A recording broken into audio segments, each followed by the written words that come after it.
Hello and welcome. I'm Shadow of Shadow Gaming, bringing you Programming with Shadow, episode number 55. In today's lesson, we're going to be continuing our bubble sort work here. So last time we did some more cleanup, did some adjustments, we moved some files around, and got to trying to graph out the solution. Got to noticing something. The numbers weren't lining up as I said, and as I was expecting. So we got to looking. And today we're going to do a little bit of cleanup to the program. So first and foremost, the biggest problem is the array here. So if I printed out the array, let's see, utilities.print. What we're going to notice here, we'll just do 10.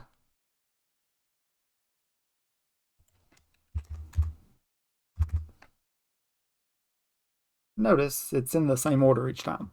So this is actually a pretty common mistake when you actually do these, but I made it and didn't even notice for the last two lessons.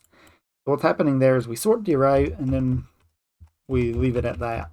We don't actually come back and change it any. So the way to get around that's just to copy it. So we're going to do a clone instead. Let me leave that print actually. I deleted it, but let me leave that for 1 second. So let's do this. So we'll have our original. So array.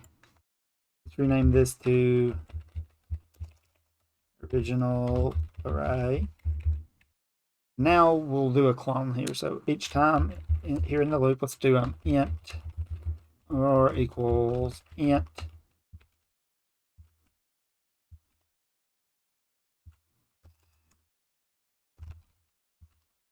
original array dot clone. And there, I think that'll deal with it for us. So original array here. Clone creates a shallow copy. So what it does is it just copies the reference of it. In this case, this is fine. So if you had objects in the array, this wouldn't be what you'd want because you would be using the same objects in the array. The numbers, they're a little better. The numbers are still just numbers. So when you go to actually clone the array, it just copies the array, creates a new one of that, and then suddenly you have two arrays with the same values. That's exactly what we want here. Now if we run this and if we run this and it succeeds, oh, we need it outside.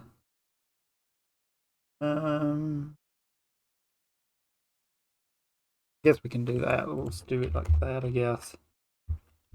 Int r that.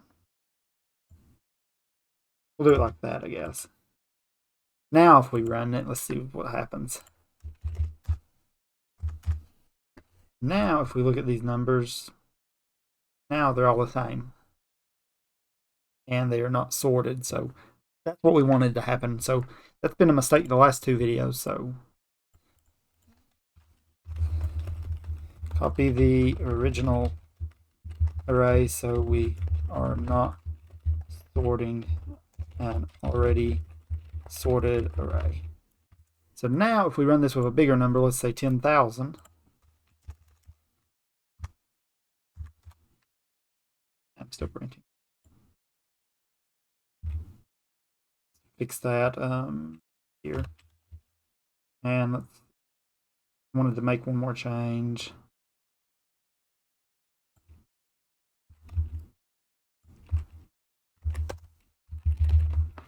All right, now if we run it again with 10,000, we should be able to actually see what we're looking at.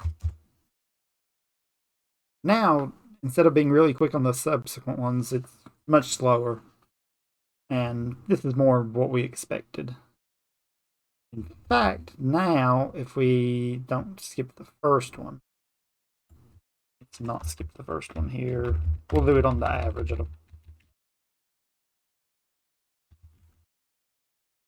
So ignore max and min for the moment. Now we've got similar times. It is a little faster, but now the outlier that I thought was an outlier because of caching is no longer the case.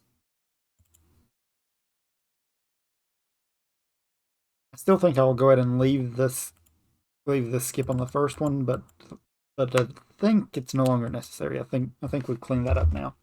So let's do this. I'm doing this 3 times. Let's go ahead and just do uh, what is it? Or times. We'll do var filtered equals times dot skip 1. Not necessary, but I'm going to do this just so this is a little shorter.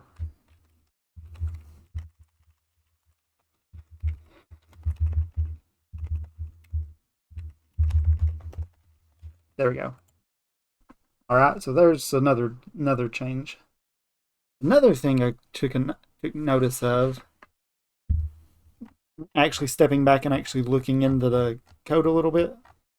We should I don't necessarily think the bubble sort we've got's got a problem per se, but I think we can clean it up a bit more.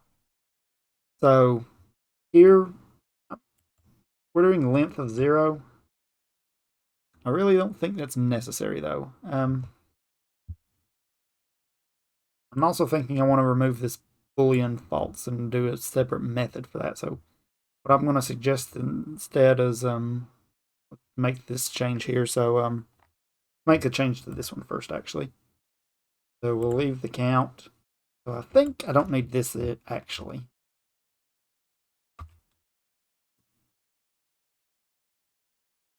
So what I think I want instead here, I'm doing this while it's sorted, and that's the way I think about it.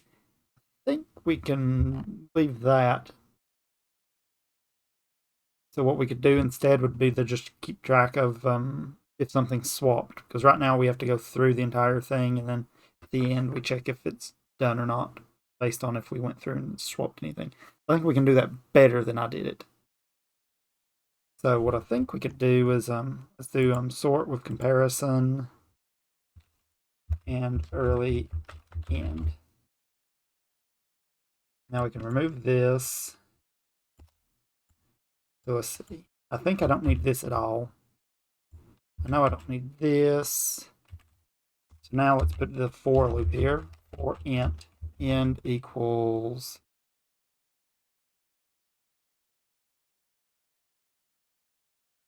wait a minute. And minus, I think I want the count. So numbers dot length minus 1. Should be equals there.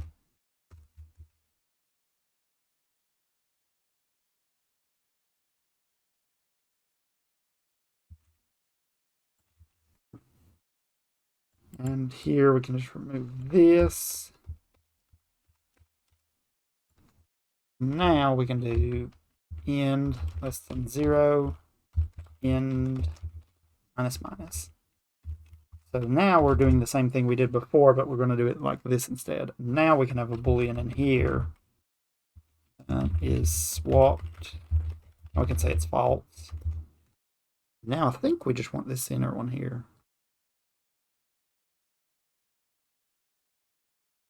Want this.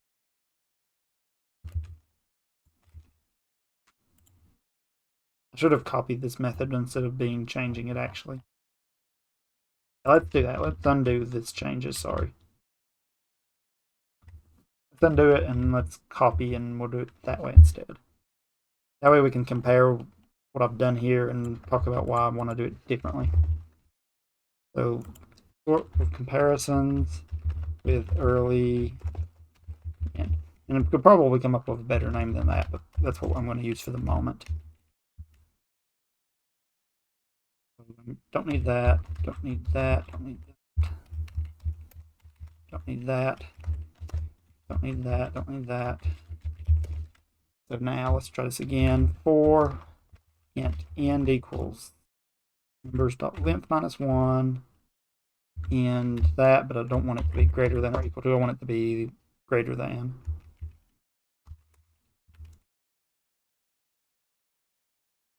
All right, that puts it in here. So now we don't want this.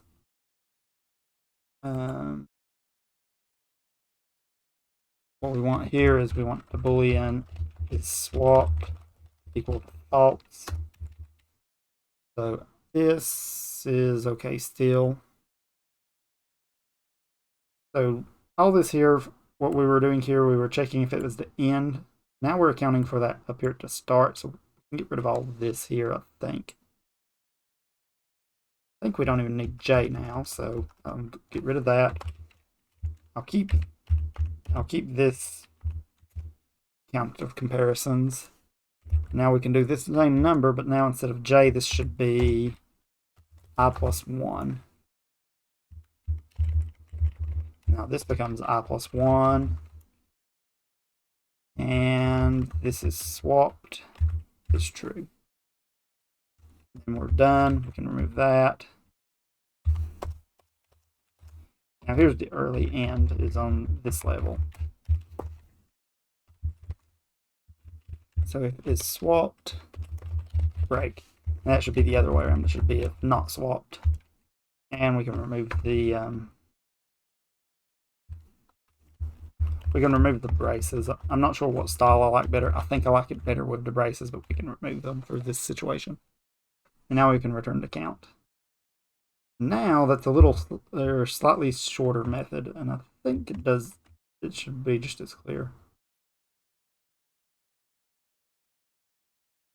So this technically I think does work, and I think we're good there, but I think this is more how you would normally see it, and I think this is I believe it should be the same thing. So one of the perks of actually going back and looking at it is like, I think this should be swapped out a little bit. The reason we don't do all these comparisons, I was doing comparisons for every comparison. The one we're actually concerned with is the number of times it's swapping the elements, not how many times that is actually happening. That's operation count, and if we wanted to do that, we could do that. We could count all the operations as well, but I think I don't want that. I think this is actually what I'm care for. So I'm going to go ahead and remove this. And we're going to remove the early end with comparisons. We'll copy this. There we go. We'll remove that. We'll remove that. So now we don't need the swapped variable. Oops. There we go. There's a version without the swap.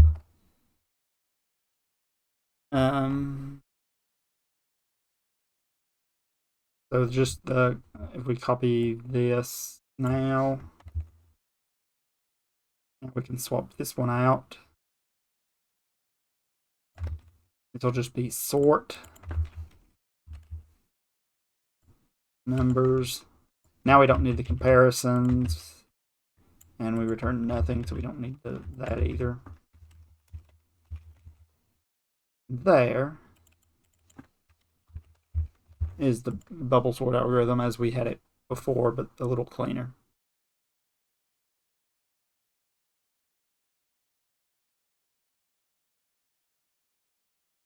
Yeah, I believe this will be correct. So if we look at this, it still has the two for loops. So this one loops all the way through the list, starting at the end and going to 0. So all the way through. This one does the exact same thing. It starts at the beginning and goes all the way up. So we still get n squared. It's going through the list n times, and then n times n. So we get n squared. I'm going to remove these. Let's see. Is there one more I want? Oh, I want the early end version of this as well.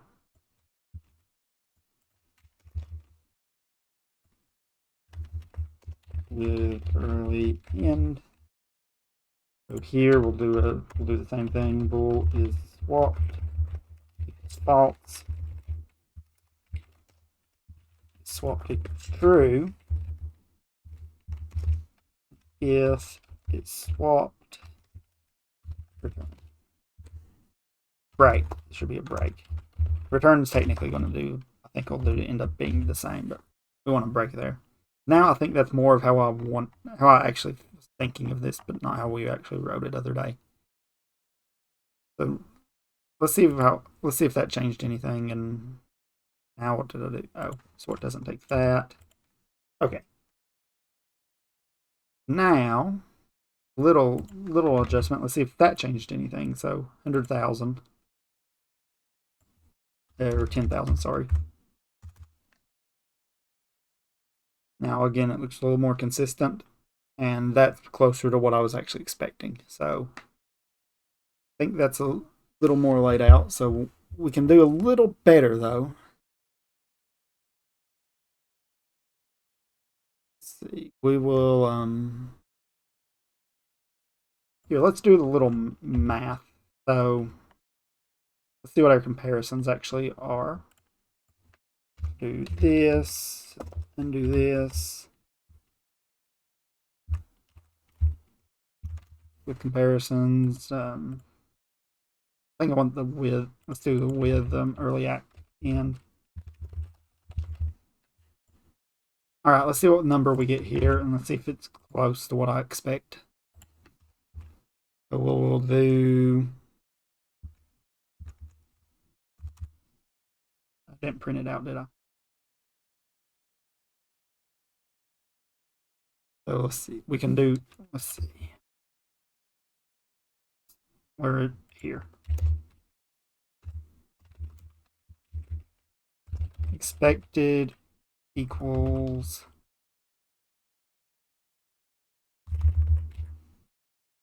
Here, let's do ratio. So we can do something like, let's see, let's do comparisons divided by double. Double, right? It's long. Well, that'll be fine. N, not N, what is it? Your, that's the number. I call number up here. Number of elements, that's easy.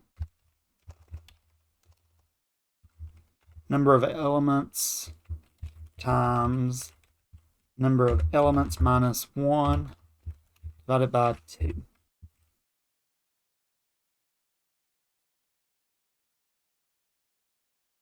Number of elements. Value. We are not being very descriptive of that at all.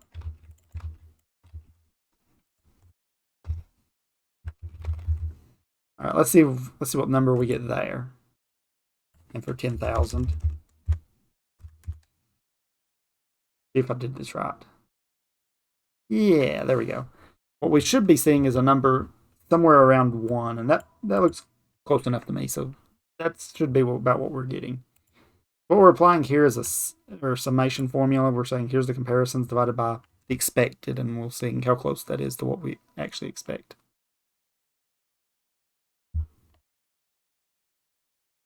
So let me see. Is there any other thing I wanted to mention here? I feel like there was one more thing. Oh, yeah. One other thing we can actually do here to make it a little more consistent. I still think we're doing fine here with what we're doing after we fix the cloning. So what we can also do is I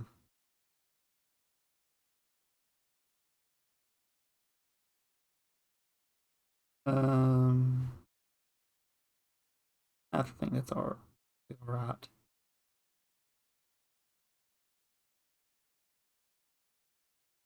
So one thing you could do instead of worrying about reset here, or I'm actually seeing this in a video of someone else talking about something related.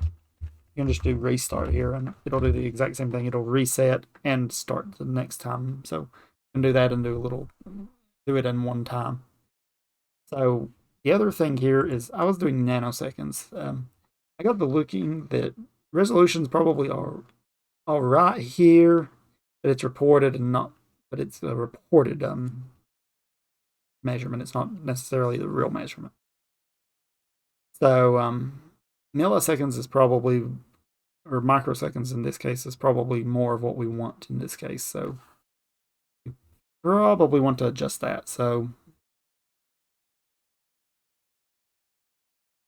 what we could do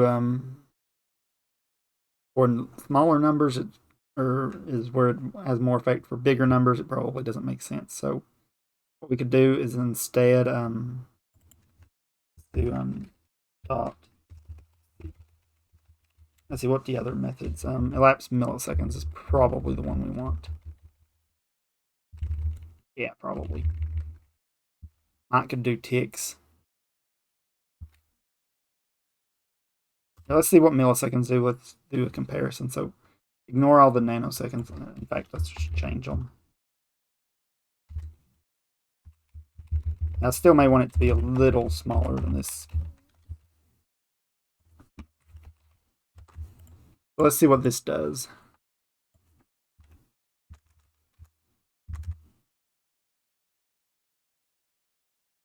That's probably a little more accurate. So, well, the problem that's happening is that when you're the really high one, it's probably not actually the resolution that's actually supported. So it's probably not accurate enough to actually be measuring on that. So we do let's say a smaller number, say 10.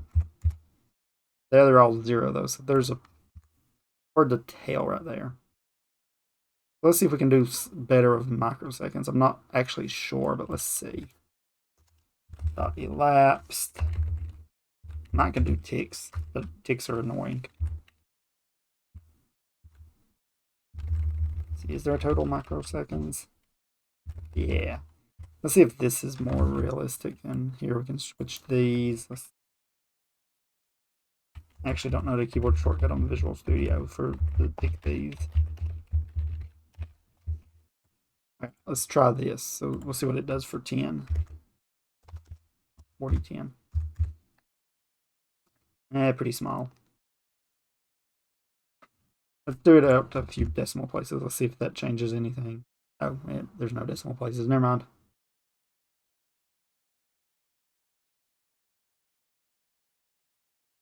Hmm.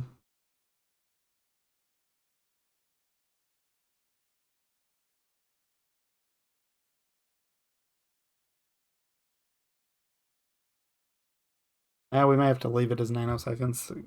So there's some resolution issues there, but I'm trying to think if I have a better way to cover that, but I don't think I really do. Or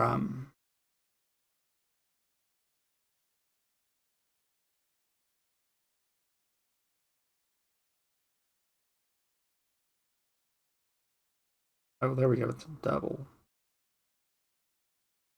Let's make this 4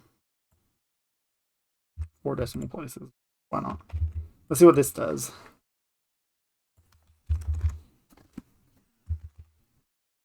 There we go. That's what I was wanting. So get us a little more information.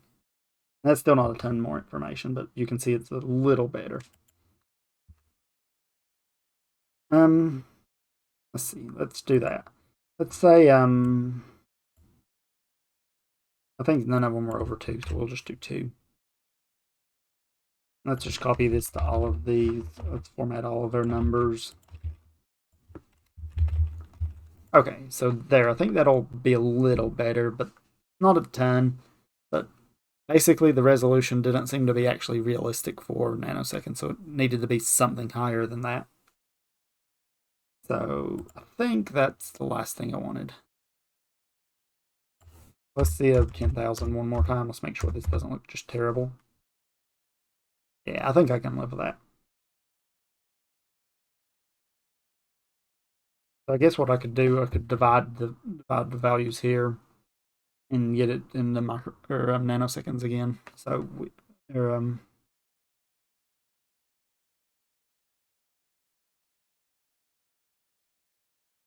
let's leave it like that. I think this will show all right for all the way down the 10 and all the way up to 100,000 or so. So I think let's just keep with that.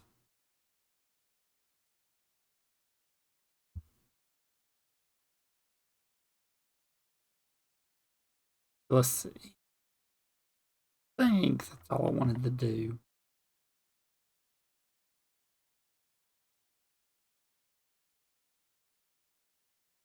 Yeah, I think that's fine. So one last thing we can do, so This one I don't know much about, or I did have to look up a lot of this. But what we could do is, when we're doing with a lot of information, C#'s a garbage collected language, so there's a garbage collector running in the background, and what it does is, as objects are no longer used or no longer needed, it does a lot of cleanup for them.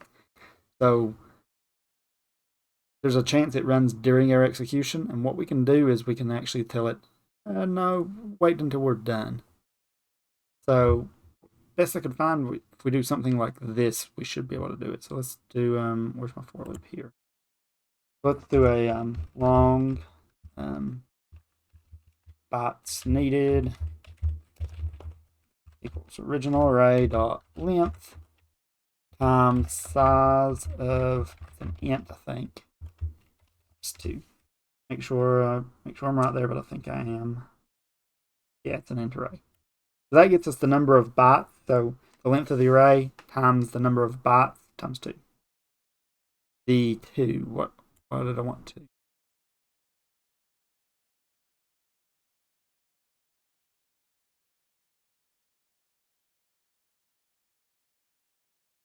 The reason for 2, I was trying to think, why did I want to? It's for the original array, and then you double it for the clone of the array. So it keeps the 2 of them together. That's what it was. I remember.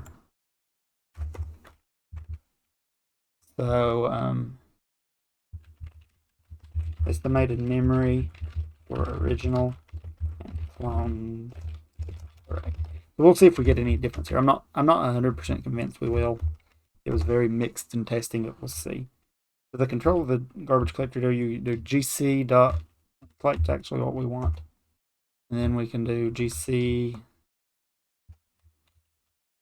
dot wait for pending finalizers, and then didn't 100% understand, but most of the time it looks like you do it a second time. So now let's do this. So now we'll gc equals gc dot try start that. So there we're just going to try not to actually run the garbage collector until we're done. And what we can do there is we can surround this entire block.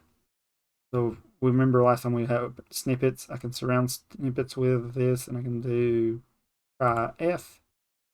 So try all this, and then finally, if node that. So if this worked, it's not guaranteed to work. gc.end no region.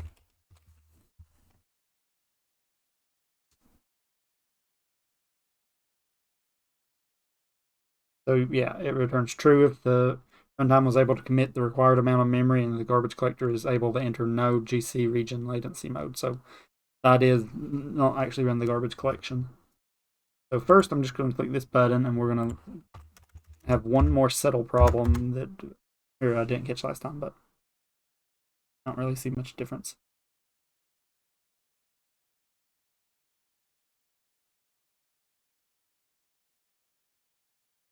What? Did I miss do this start? True.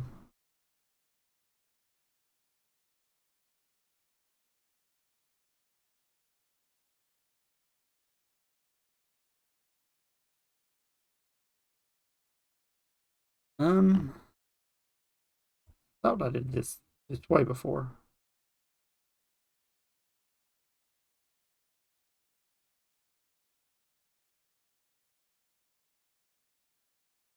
Let me see.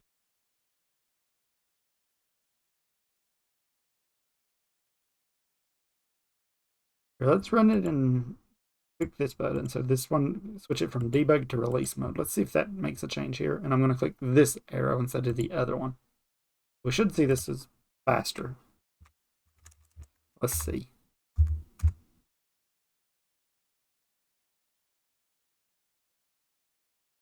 Well, let's turn that off, I guess.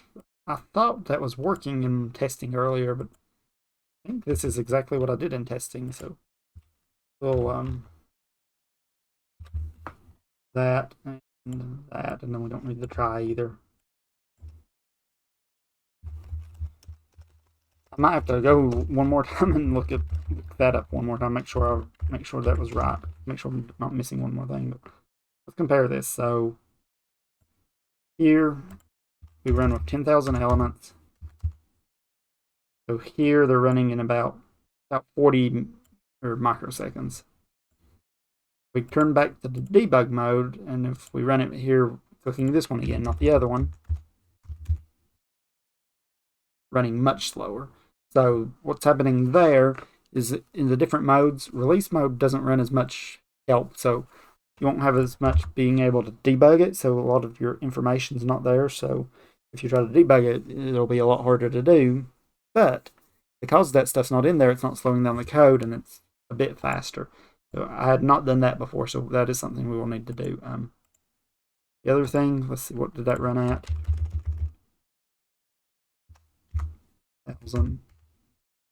So running around 207,000. So we'll say that. We click this one. That's the same, a little slower. That's generally what you'll find is if you click this one it runs it without debugging, so it's not even trying to run the debugger. The other one it's trying. But we want release, and we want this one. This will be the fastest. It'll be the fastest and most consistent, so that's the one we actually want to do. Alright, so I think that cleans up everything a little better. Let's try one more thing. So that still was about 40,000, right? Whoops.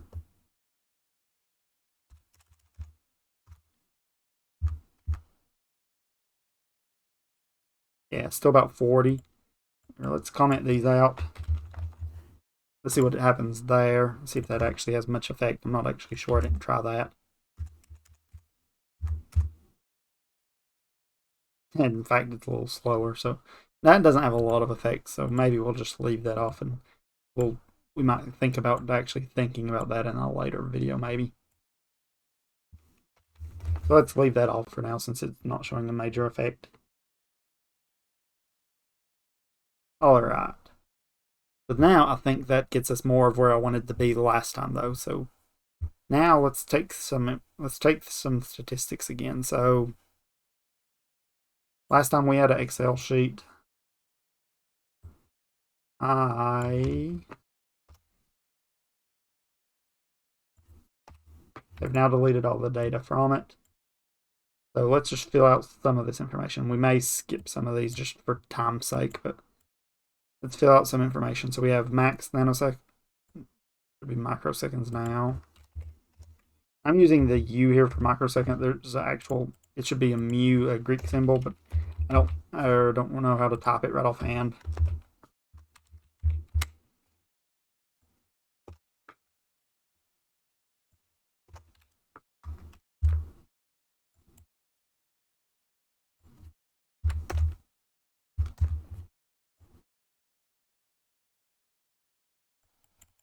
One other thing, if we wanted to be a little better, we can make this a little bigger. Like we could make it 100 times or even 1,000 times.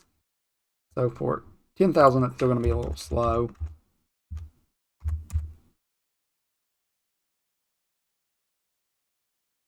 Yeah, really slow. So probably don't want to do that for this, but we'll probably just stick with 10, I guess. I was going to let this finish, but it's really slow.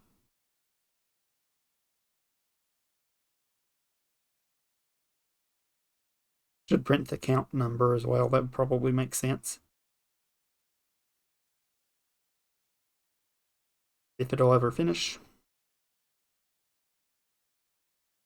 Looks like it'll be about 57 microseconds though, and if you notice, that's about what we were getting for 10. So I think for the sake of time, I will reduce that, but we could consider that.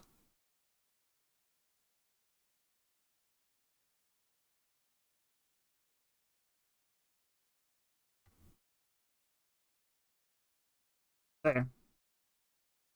Yeah. Average runtime maybe slightly better, but not a ton better. Let's do this. Let's make this configurable. We'll do const int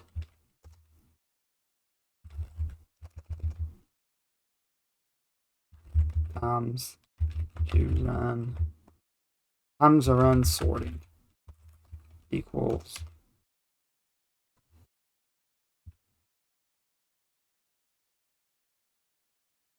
and we'll make this greater than or equal to so that actually makes sense.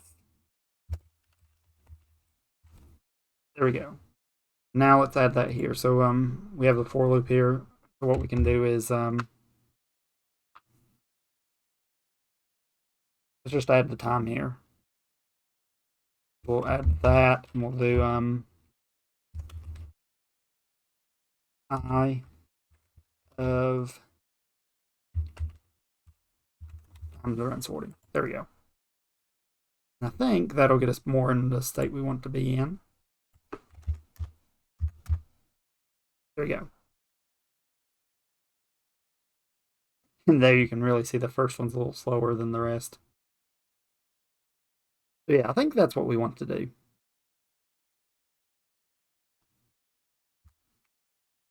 So let's go ahead and collect the data. So let's do it without the comparisons. We'll just do straight up sorting.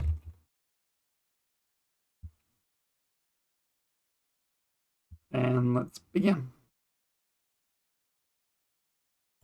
So as we take these, I'll take the numbers down. There, 0.0 or this.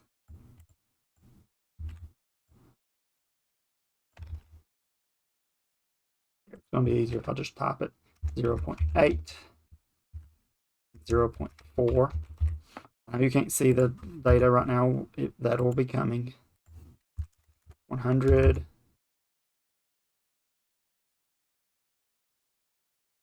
Little interesting right there, actually. Let's run that one again.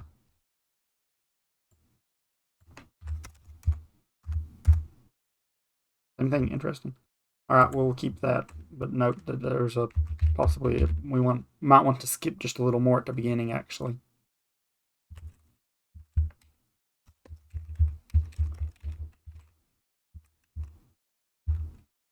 And 51.64, 1,000. I'm just going to do the ones in increments of 1,000 right at the moment, or increments of 10. Sorry. There again, there's a little bit of a delay there.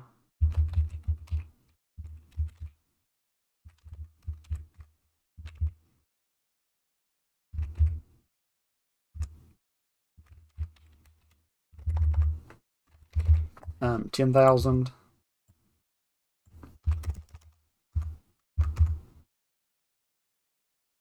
A little more reasonable.